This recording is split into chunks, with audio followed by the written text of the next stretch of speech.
Good morning. I want to thank everybody who joins us. My name is Olha Atamanova, and Ukraine Media Center starts its operation today. Unfortunately, Ukrainians today were woken up by yet another massive terroristic strikes inflicted by Russians.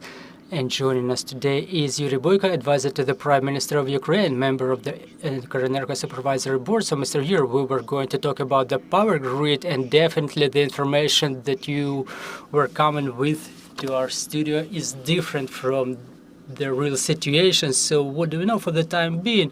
To what extent this massive strike impacted our power grid? Good morning. Well, definitely this morning cannot be called good. And what I would like to mention for our listeners, for our spectators, that the air raid alert is still in effect.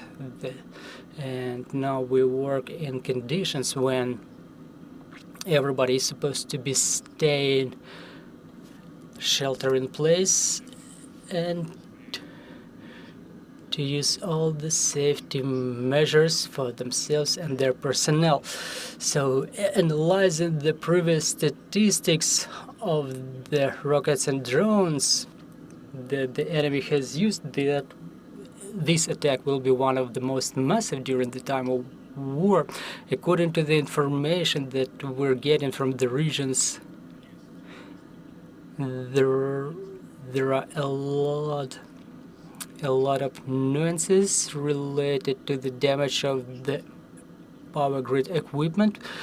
Basically, this attack covered all of the territory of Ukraine. The news are coming from the southwest, north. It was pretty loud in the capital too. I think that within about 2 hours after the all clear signal, when we will be able to analyze the consequences of this missile and drone combined attack, we will be able to better understand the condition of the power grid, and respectively we will be able to orient all of the consumers about the terms of resumption of power supply, because currently we're getting a lot of news about the problems with the power supply, as I've mentioned, both in the city of Kiev and in the central, southern, and western parts of Ukraine. So respectively, I suggest we wait until such an analysis and respective information. The only thing I can say is there were nuances related to the restriction of supply from the atomic power plants, and one of the consequences is that the lights went off in a number of places, and on the other hand, such things may be caused by both damage of power equipment and preventive measures being imposed. So let's wait for all clear, relevant analysis of consequences, and I'm sure that the specialists of Ukrenergo in the second half of the day will be able to produce an official press release about the condition of the power grid and the terms of renewal of energy equipment. Do we understand that rolling power shutdowns are currently in place all over the country? Well, basically so. As I've said, some of the shutdowns could have been of preventive measure, but that combined attack covered all of the territory of our country: Lviv, Ternopil, Rivne, Odessa regions, Kiev region, Cherkasy region, Poltava. So basically, information about the combined attack was coming from a number of regions where important power generating facilities are located. So let's wait for the analysis, and then we will be able to talk about consequences and the terms of renewal and reconstruction. As we were talking about the theoretical plans related to our power grid, we were saying that August and September should have been more predictable for the Ukrainians, and August resulted to be such. Ukrainians were getting power supply in the normal mode. So, according to your expectations, how those plans can be changed for September?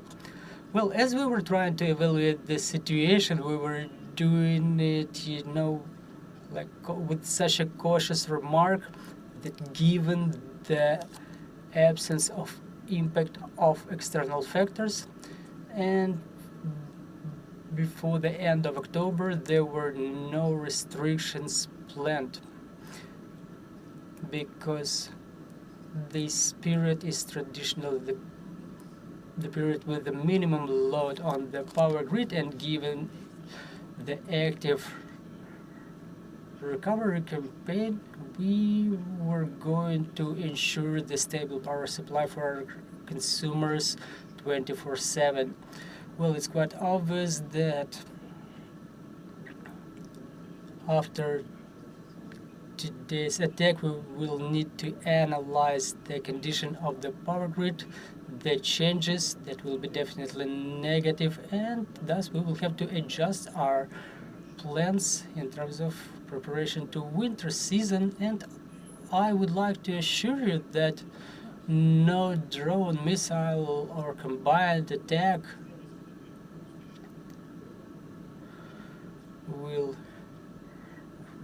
relieve us of the task of successful preparation to winter season.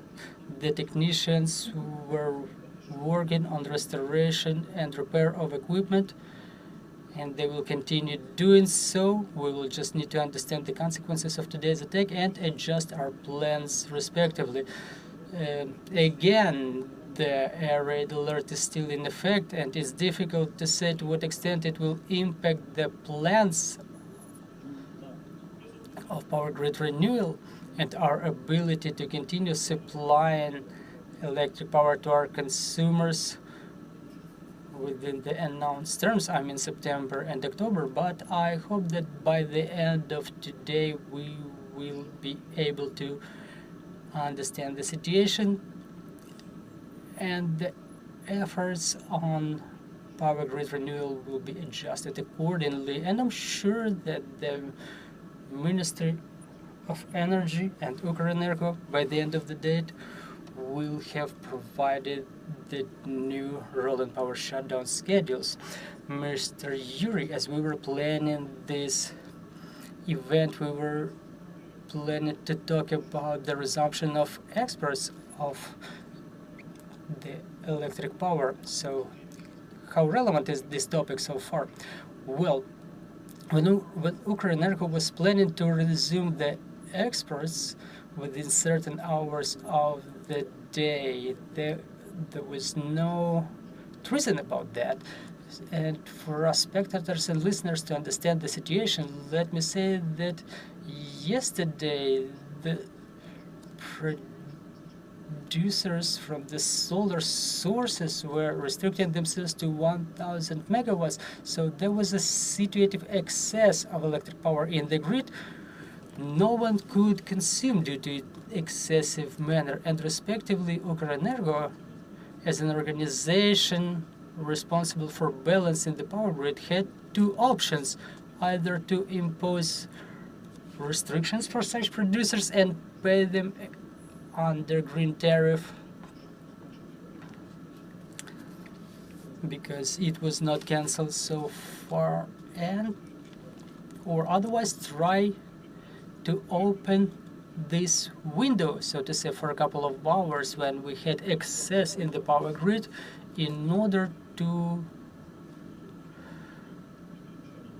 export electric power abroad and to relieve the financial pressure on the Ukrainian consumers, because we understand that all in all is the consumer, final consumer, who pays for everything. And in one case we sell the electric power abroad, and we may pay with those funds to the green producers, or otherwise not to consume that excess electric power and still play under green tariff. So here we're talking about the optimization of financial activities and relief of the financial pressure on the final consumer. Obviously, for the time being, I think within some significant period of time, this need for opening the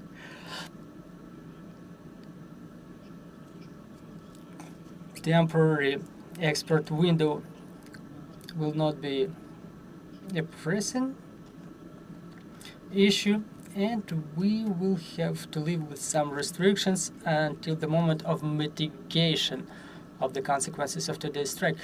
I think that the topic of import is quite relevant during this time. So to what extent our government, our state, and our businesses are ready to import the electric power? Thank you. It's yet another interesting question because, talking about import, there are interesting things going on here, at least in economic perspective. Back in August, when there were no restrictions of power supply for the consumers, including the bigger ones who were the biggest beneficiaries of import, the interest to import has drastically fallen. Because if we compare the supply or the demand in August and July, they're incomparable. And the electric power used to be cheaper abroad than in Ukraine. So under the conditions when there are no restrictions for import, because there is import fee only when there is competition. If there are more companies that desire to import the electric power within the limit of 1.7 megawatt, there is no import fees. So it's a correct European mechanism aimed at stimulating competition in the internal market. So really the import has fallen, and even despite it would help us within some significant period of time, because until the last Friday, when yet another nuclear reactor was recommissioned, and the need for the import of electric power was not there, specifically during the hours of high solar activities. So there were just a couple of days when we were well balanced, and the rest of the days we still were needing import to balance our grid. And I'm convinced that this situation is about to change practically on the very day that we see the internal deficit. And then there will be another run for the right to import electric power to avoid the restrictions. That's why in September I expect the amounts of import to grow, and it will result from today's events, because once again the results of today will be seen by the end of today. Well, is it safe to talk about our import capabilities? Well, for today is the same 1.7 gigawatts, and I can reconfirm the announcements that were made before, that we are working on expanding this corridor, and quite objectively we expect it to be expanded for the winter season. We know that lately project company for OSBBs was working to get the consumers connected to the renewable power sources. So to what extent is this program still in demand?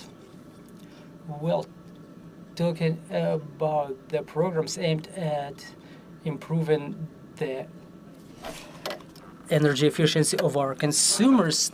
The program of installation of solar panels on the buildings is one of the examples when the government has taken a number of steps to facilitate the access to the funding for the business and the consumers to make the imports of the equipment cheaper. Remember about the cancellation of VAT and import levies? And in my opinion, implementation of these and other initiatives depends on how active the people have decided to protect themselves for the next winter. I mean, to what extent they decided to implement those practical steps to improve their energy independence. So I'm talking about the solar panels, inverters, backup power sources. The local governments were actively involved in this program, and I know that many cities have come up with the initiative when they compensate, at least in part, the procurement of reserve power sources or backup power sources, and this is how they stimulate the consumers so they have available services during the shutdowns.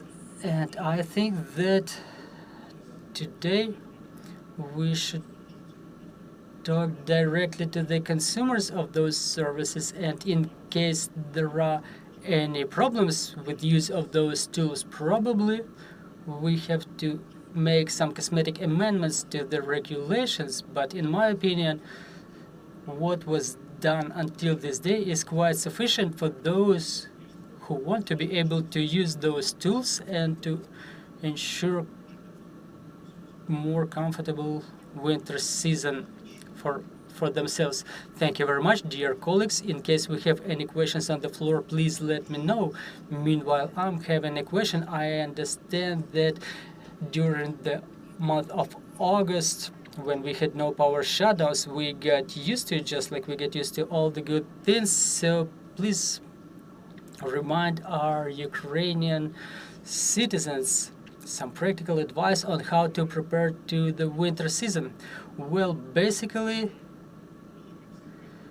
it's no big secret about the preparation to the upcoming winter. Just use the advice that was already mentioned by a huge number of the experts of the energy market, and those advice are quite simple.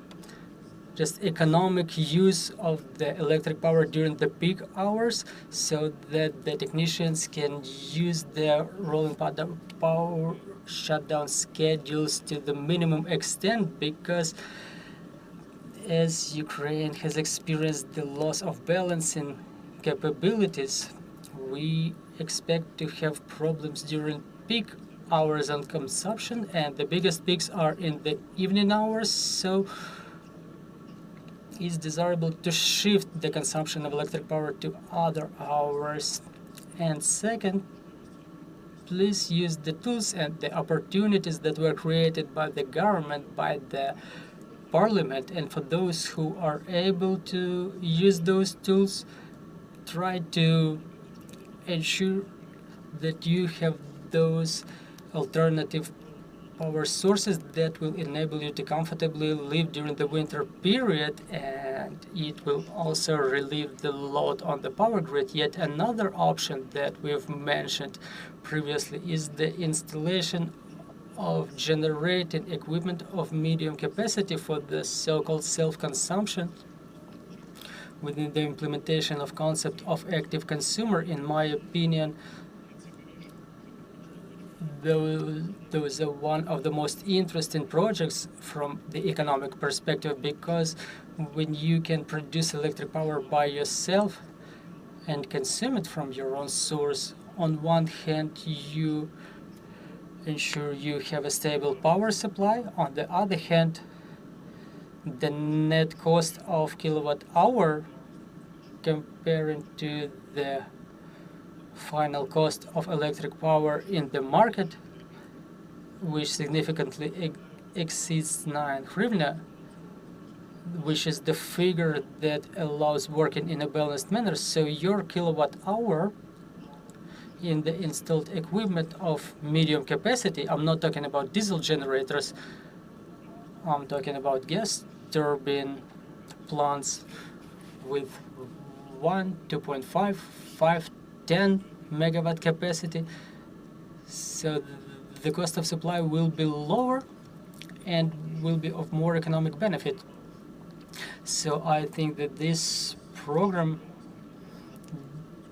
will start working probably faster, starting from the next winter, when people will find out from their experience that it's beneficial and needs to be done. And for more conscious consumers, for more progressive consumers, because I mean, at the first stage it's capex. I urge everybody to take those steps. Thank you very much. Thank you for joining our broadcast. For the time being, we already know about 3 casualties resulting from the Russian terrorist attacks, so our condolences to their families, and we would like to thank our security defense forces for opportunity to have events like this. Let's continue working for our victory, and glory to Ukraine, glory to the heroes.